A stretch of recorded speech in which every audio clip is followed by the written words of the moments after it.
All right, so you wanted the inside scoop on that 49ers-Cowboys game from back on October 27th.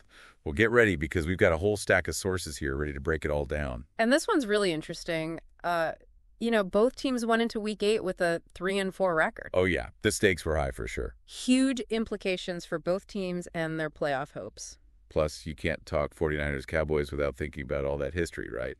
The playoff battles, the big moments, the whole rivalry thing. It all adds up for sure. But, this game started a little differently than I think a lot of people expected. Yeah, I was expecting a total shootout, but that first half was pure defense. It was. Like a chess match back and forth. Yeah, both those defenses were locked in. The 49ers got the first points on the board, though, with a field goal from Anders Carlson. Right, but then the Cowboys answered back.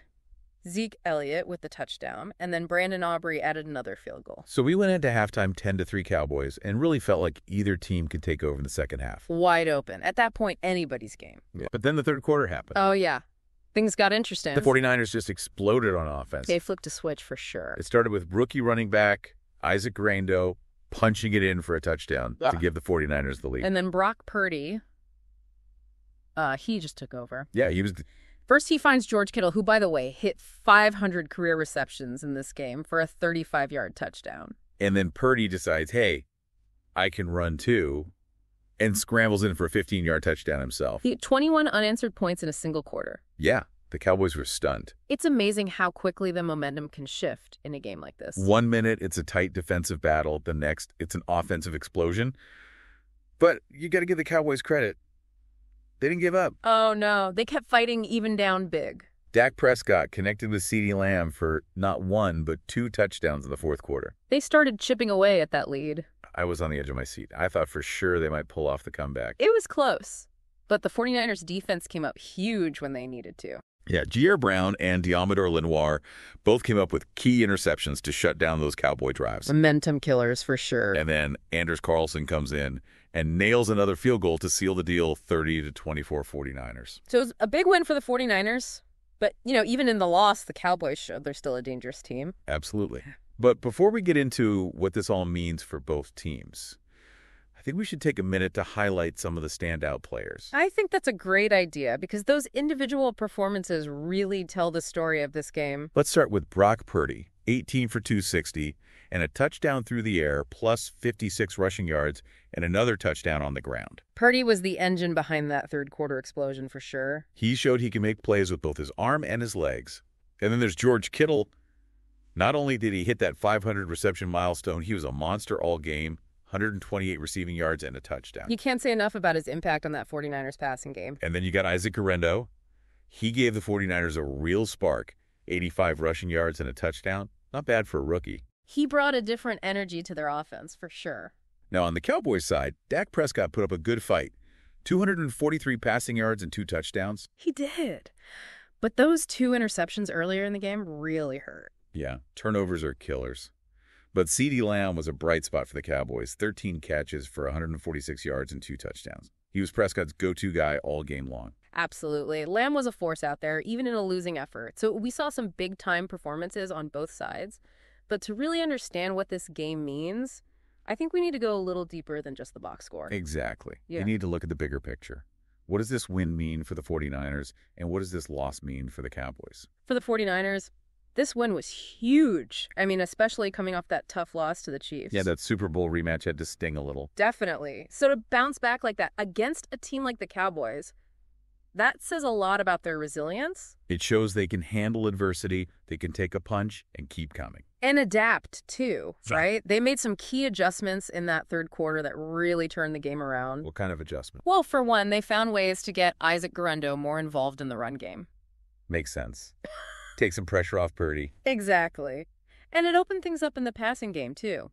Purdy had more time to find his receivers. So it was a real team effort. Yeah. The coaches making the right calls, the players executing. It all came together. That kind of adaptability is huge. It means they can win in different ways. They can grind it out defensively or light it up offensively, whatever it takes. Exactly. That's a dangerous combination. Now, on the Cowboys side, this loss definitely exposed some areas they need to work on. Especially on defense. Yeah, that third quarter got away from them. They couldn't contain Purdy's mobility, and their secondary had no answer for Kittle. And those early interceptions from Prescott didn't help. No, those were costly. So for the Cowboys, it's about shoring up that defense and maybe finding ways to protect Prescott a little better. I mean, they did show some fight in the fourth quarter. Oh, yeah. They could definitely score points. No question about that. Prescott and Lamb are a dangerous duo, for sure. Yeah. But they need to find a way to put it all together for 4 quarters. That consistency is going to be key for them. Absolutely. If they can figure that out, they'll be a tough out for anyone. Okay, so we've got the 49ers looking resilient and adaptable, and the Cowboys showing flashes of brilliance, but struggling with consistency. Right. Still early in the season, but this game definitely raised some interesting questions about both teams. It did. It makes you wonder, which of these teams is really better positioned for a deep playoff run? It's tough to say at this point. Both teams have the potential, but they also have some clear weaknesses. It's going to be fascinating to see how it all plays out. For sure. We'll have to keep a close eye on both these teams as the season goes on. This matchup gave us a lot to think about. All right, so we've talked about the key moments, the big players. Now, the big question on everybody's mind, which of these teams has the best shot at making a deep playoff run? Well, for the 49ers, it really comes down to that adaptability we saw. You know, that ability to adjust and make plays in different ways. Right. They're not just a one-dimensional team. Exactly. And Purdy's development is huge, too. He's looking more and more comfortable every week. He's really stepped into that leadership role. He has. And you can't forget about that defense either. They're playing with a lot of confidence right now. So a lot to like about the 49ers. But every team has weaknesses. What do they need to work on to really reach their full potential?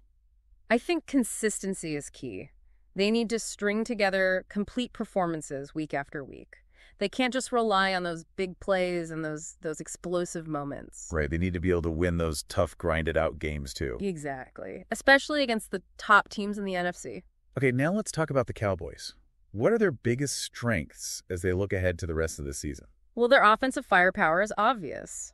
Prescott, when he's on, is one of the best quarterbacks in the league. And he's got some serious weapons around him. Oh, yeah. Lamb Elliott, they can put up points in a hurry. But that defense is a bit of a concern, right? It is. They need to find a way to generate more pressure on opposing quarterbacks. And limit those big plays in the secondary. Exactly. If they can tighten things up defensively, they'll be a much tougher team to beat. So it sounds like the Cowboys need their defense to catch up to their offense. That's the key for them. If they can do that, they'll be a real contender. So we've got two teams with a lot of potential, but also some question marks. It's going to be interesting to see how it all shakes out. It is. This matchup gave us a lot to think about. And it'll be fun to watch these two teams down the stretch. Absolutely. Both the 49ers and the Cowboys have what it takes to make a run. But they'll need to clean some things up to get there. That's what makes the NFL so great. Every week is a new challenge. And we can't wait to see what happens next. Thanks for having me. It's always a blast to break down these games with you. Absolutely. And to our listeners, thanks for joining us on this deep dive. We'll catch you next time.